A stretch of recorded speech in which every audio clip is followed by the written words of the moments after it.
Hi, everyone. I'm so excited to have you here today. Today, I am joined by Elizabeth Nicholson, and she is an incredible leader, advocate, and just an amazing overall person. And her title is she is the Director of Education and Training for the TCA. And I'll have her tell you a little bit about her role in her company. But I'm so glad to have her today because we need more leaders and more leadership exactly like she leads. And I'm excited to talk with her about the front line today. Thank you so much, Elizabeth, for joining me. I'm so happy to have you here today. Why don't you tell the audience a little bit about yourself and, really what you're interested in with leadership and leading from the front line?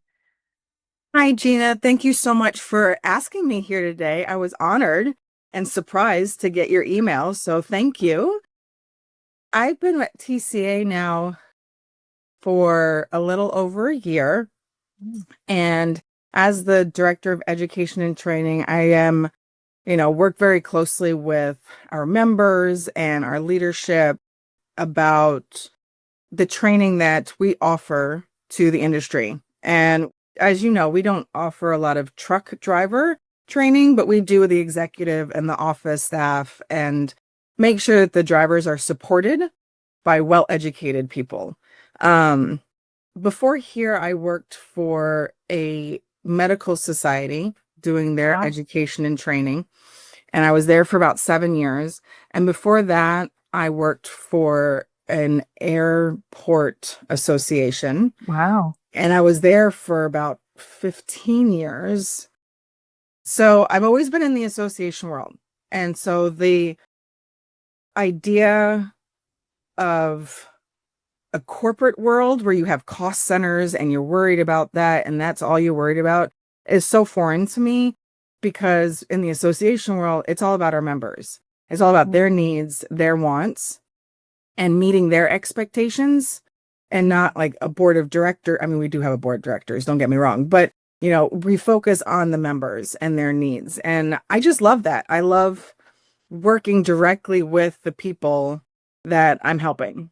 I love that. Happen. Yes, well, you are helping. That's the thing. That's so amazing because that's really leading from the front line. It's really focused Right. on people that are, every day having to work right there and, in the crossfires of everything that happens. So, how has leading from the front line shaped your mindset, do you think, in making some pivotal decisions that you've had to make as the leader of the education and training, which is so dear to me? Yes, I do. And it's interesting. The first time you sent me these questions, I was like, I don't lead from the front line. I'm in an office, right? So you Oh. really had me thinking about the front line and how I do that, right? Mhm. And it kind of, I mean, I sat up a little taller after I was really, dig deep and think about this. But, working with the members, as you said, and I agree, is me working at the front line, because I really rely on our committees, our members, the drivers. Really, everybody I speak to, I am always thinking about, do we need to educate on this? Do we need to create training? What do we need to do to support this? Is there a way? Do we already have it and they don't know? Right?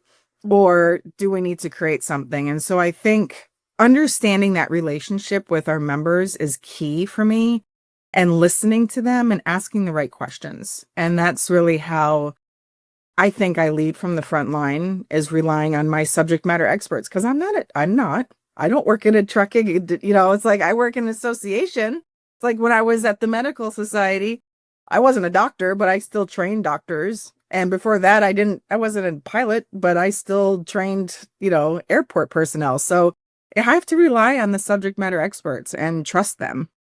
Absolutely. One thing I've really noticed about your leadership is how you lift people up. And I witnessed this at the TCA Refrigerated Conference. It's like you listen to everyone and you lift people up and you give people a voice and you want people to get education that matters, that can change their life. And, that's so important to have leaders like you that do that because you're kind of behind the scenes and you kind of are doing it quietly but boldly, and it makes a difference. And from all those conversations that you've had with different individuals, have you seen something in our industry that you think that you would redesign, and maybe what would you create instead? Like, what do you think?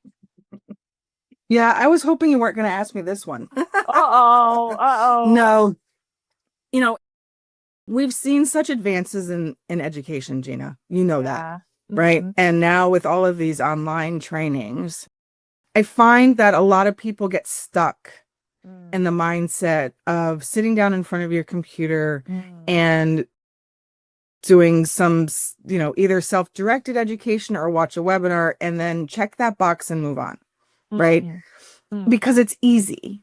And I'm not saying that everybody is out there looking for the easy way, but we're just busy. And especially this industry, I mean, some of the small carriers out there, they wear 7 different hats. Right.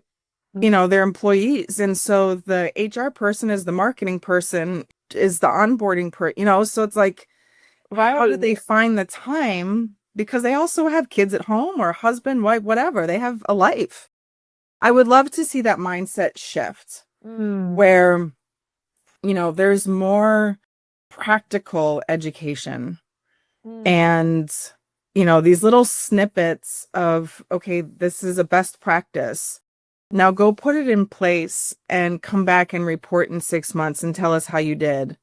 And then you'll get the certificate. You know what I mean? Like that more interactive, the putting the onus more on the educatee. I don't Mm. think that's a word, but I just, It is. It's innovated. I love that. put it kind of back on them to say, okay, I'm not just going to sit and watch a video. I'm actually going to Right. take what I'm learning and go, if I think it's going to work for my organization, I'm going to go put it in practice and then I'm going Mm. to report on it. I would love to see more of that.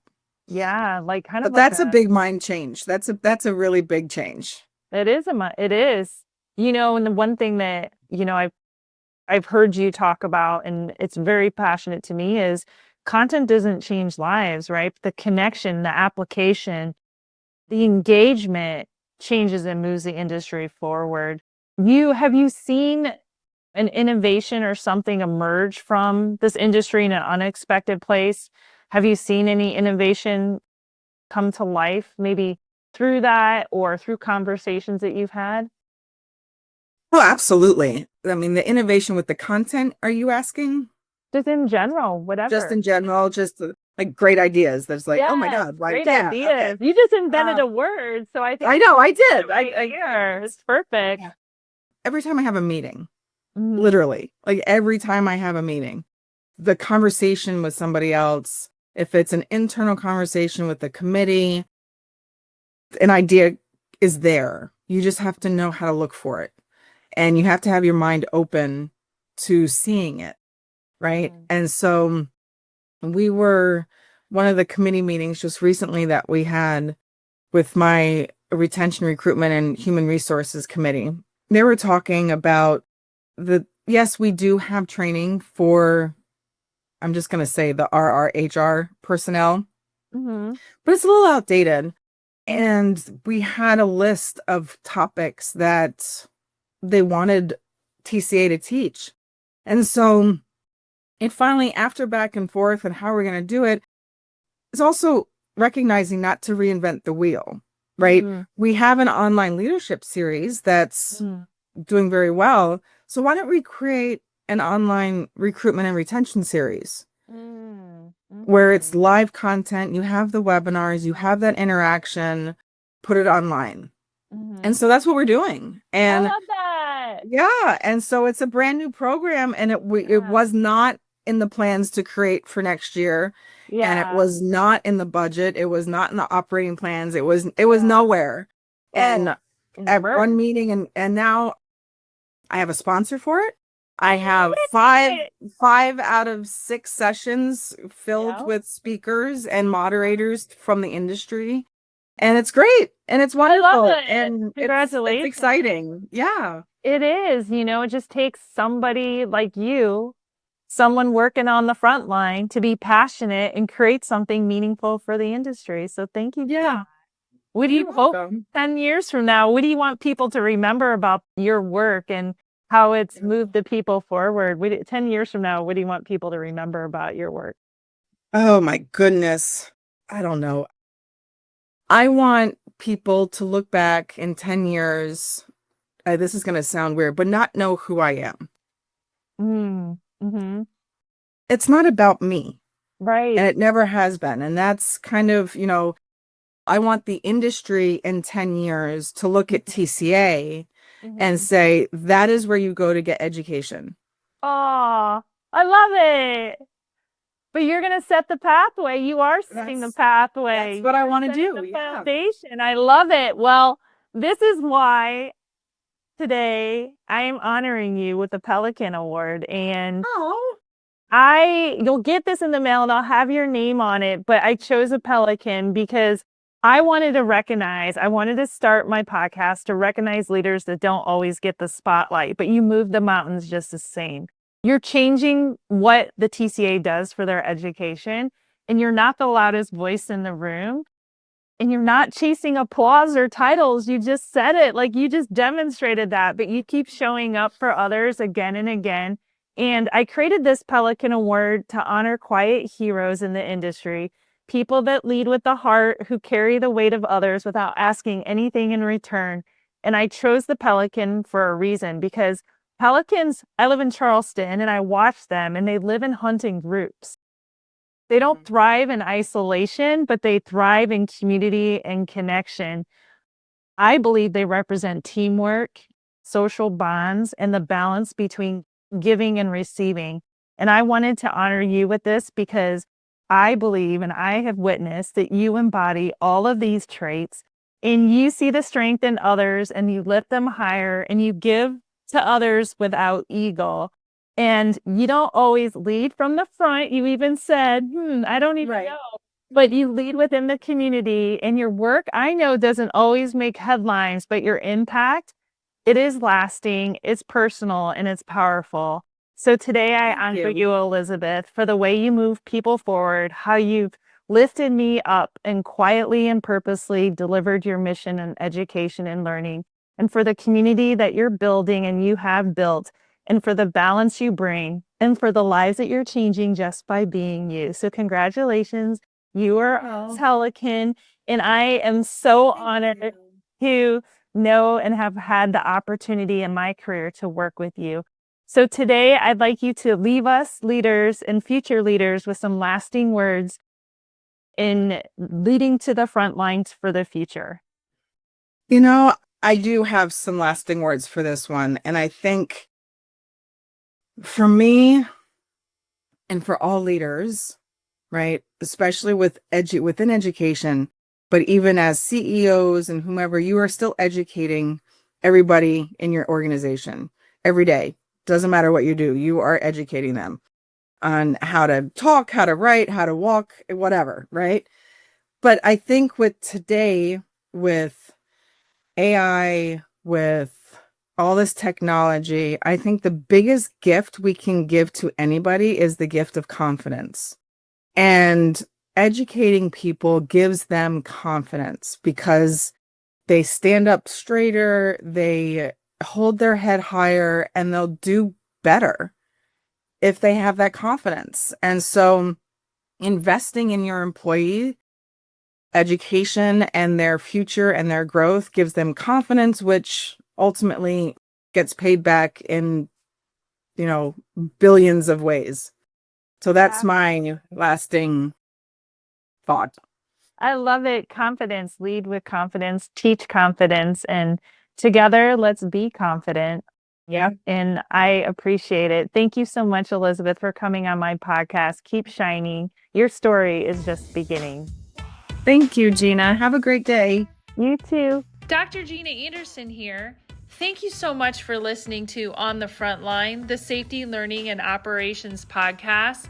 If you are a successful director, VP, or C-level executive, and you're solving some of the toughest challenges in training, engagement, and risk reduction, we would love to have you on this show. Please visit podcast@learningwithgina.com and apply to be a guest. If you got something out of this interview, would you share the episode for me on social media? Just do a quick screenshot with your phone and text it to a friend, or just post it on your social media channels. If you know someone that would be a great guest, tag them on social media and let them know about the show. And use the hashtag #OnTheFrontline. I love seeing your posts and guest suggestions. It means so much to me. We are regularly putting out new episodes and content, so make sure you don't miss an episode and go ahead and hit subscribe if you like it. Your thumbs up, ratings, and review go a long way to help promote my show, and it means a lot to me and my team. You want to know more? Go to our website, learningwithgina.com or lumabrighterlearning.com, and follow me on LinkedIn and Instagram. Thank you so much for listening. We'll see you next time.